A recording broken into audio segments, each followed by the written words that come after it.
Hello friends, I am Dr. Preeti Singh from Punarnama Ayurvedic Center, Indore, MP.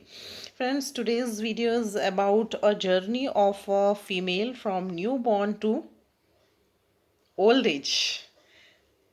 इन इस journey में आप hair का कैसे ध्यान रखें, ठीक है। जब आप अपनी मदर की रिस्पॉन्सिबिलिटी हैं और फिर जब आप खुद अपनी रिस्पॉन्सिबिलिटी हैं, लाइक दैट। फ्रेंड्स, रात के ऑलमोस्ट 10 बज रहे हैं। मैं अभी फ्री हुई हूँ और इस वीडियो का आइडिया बहुत टाइम से मेरे दिमाग में चल रहा था और ज़रूरत भी है। पोस्ट कोविड फंगस के कारण ओवरबर्डन है और अब चूंकि मेन स्ट्रीम में वर्क स्टार्ट हो गया है after lockdown and various thing, तो टाइम नहीं मिल रहा है। बट अब मुझे लगा आज डालते हैं ये किसी भी तरह से। एक न्यू बॉर्न, तो जो सबसे पहले बात आती है मुंडन वाली। कुछ लोगों में ये संस्कार होता है और कुछ लोगों में नहीं भी होता है। तो पर्सनली मेरा ऐसा मानना है कि जो बाल आपके बर्थ से होते हैं या बिफोर 1 ईयर रहते हैं, वो एक बार शेव तो कराने चाहिए, राइट। अब फ्रेंड्स, डेफिशिएंसी तो छोटे बच्चों में रहेगी तो हेयर प्रॉब्लम वहाँ से स्टार्ट हो जाएगी। हमने 1.5 ईयर के भी फंगल से पैची लॉस के, पार्ट लॉस के केसेस देखे हैं। इसके बारे में अवेयर रहें। और न्यू बॉर्न बेबी को आप आयुर्वेदिक शैम्पू ही यूज़ करें। आजकल बहुत से प्रोडक्ट ऐसे हैं जो बिजनेस पर्पस से child care, new born care के लिए बनाए जाते हैं, तो इनका ऐसा कोई ट्रीटमेंट या केयर पर्पस नहीं होता है। आप ऑर्गेनिक आयुर्वेदिक शैम्पू ही यूज़ करें, पानी में डाइल्यूट करके, ठीक है।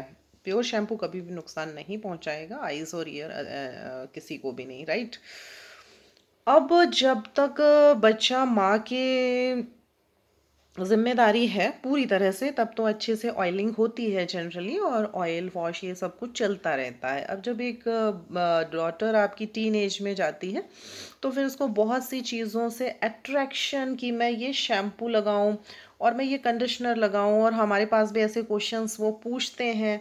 तो आप यहाँ पर बहुत स्ट्रिक्ट मदर के रोल में रहें और ऑयलिंग कंटिन्यू करें। बच्ची इस समय इस चीज़ का ध्यान रखें। अगेन, शैम्पू आयुर्वेदिक ही हो, ओवरनाइट ऑयल सप्ताह में 2 दिन हो जाए। स्कूल के शेड्यूल के साथ ही आपको एक वीकेंड तो मिलता ही है, एक दिन कुछ और आप मैनेज करें थोड़ा सा, राइट।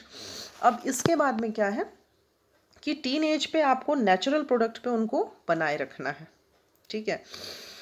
उसके बाद जब आफ्टर 17-18 बच्ची कॉलेज में जाती है, तब वो एरा शुरू होता है कि कुछ ना कुछ कराना है। स्ट्रेटनिंग, स्मूथनिंग, रीबॉन्डिंग, जो भी फैशन है, पहले कर्ल कराते थे, अब स्ट्रेट कराते हैं, राइट। तो इस समय आपको सलाह सही देते रहना है। और अगर इस समय उनके हेयर, आपकी बेटी के हेयर इन प्रोसेसिंग से बच जाएंगे, वर्जिन रह जाएंगे, मतलब कोई भी केमिकल बालों में नहीं लगा है, तब वो लाइफ लॉन्ग अच्छे रहेंगे। अगेन, आपको यूनिकनेस में बिलीव करना है।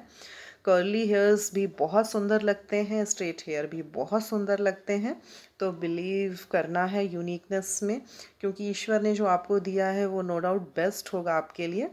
और मेंटेन योर यूनिकनेस, राइट।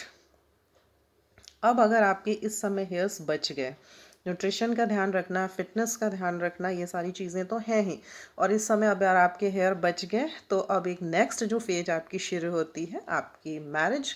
तो आफ्टर मैरिज न्यूट्रिशन का ध्यान रखना है। After birth of your first child, तो आपकी लाइफ में आप फिज़िकली, मेंटली बहुत से चेंजेस होते हैं। तो ये एक टाइम होता है जहाँ आपको अपने हेल्थ का भी ध्यान रखना है और हेयर्स का भी ध्यान रखना है। अगेन, कोई केमिकल यूज़ नहीं करना है, कोई भी प्रोसीजर नहीं कराना है, इस चीज़ का भी ध्यान रखें, ऐसी प्रोसीजर जो डैमेज कॉज करती है। तो यहाँ पे मेन मुद्दा जो होता है वो न्यूट्रिशन होता है, ठीक है। अब कलरिंग, जब आप ग्रेइंग शुरू होती है, तो हिना के बाद आफ्टर हिना पैक होते हैं जो हेयर को ब्लैक टर्न करते हैं।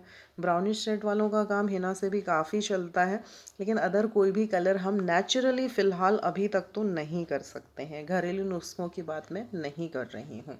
यहाँ पे भी आपके हेयर बच जाते हैं, तो आपके हेयर बुढ़ापे तक बहुत सुंदर बने रहेंगे। फ्रेंड्स, मैंने आपको बताया है, वीडियो भी शेयर किया है।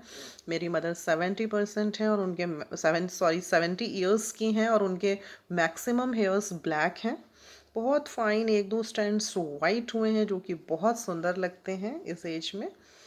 तो फ्रेंड्स, आप इन चीज़ों का ध्यान रखें। और अक्सर जो आप एक क्वेश्चन पूछते हो कि आप क्या करते हो अपने बालों में, आपके हेयर बहुत अच्छे हैं। फ्रेंड्स, कोई सीक्रेट नहीं है मेरा ऐसा, जो मैं आपसे शेयर करती हूँ मैं खुद भी वही फॉलो करती हूँ। फिटनेस का मैं बहुत ध्यान रखती हूँ, और हेल्दी खाना मुझे अच्छा भी लगता है मुझे, और एनर्जेटिक भी फील होता है। मेरे हेयर्स वर्जिन है फ्रेंड्स, मैंने कोई भी कलर केमिकल कभी यूज़ नहीं किया है। हिना का मुझे शौक है, मैं हिना ज़रूर करवाती हूँ।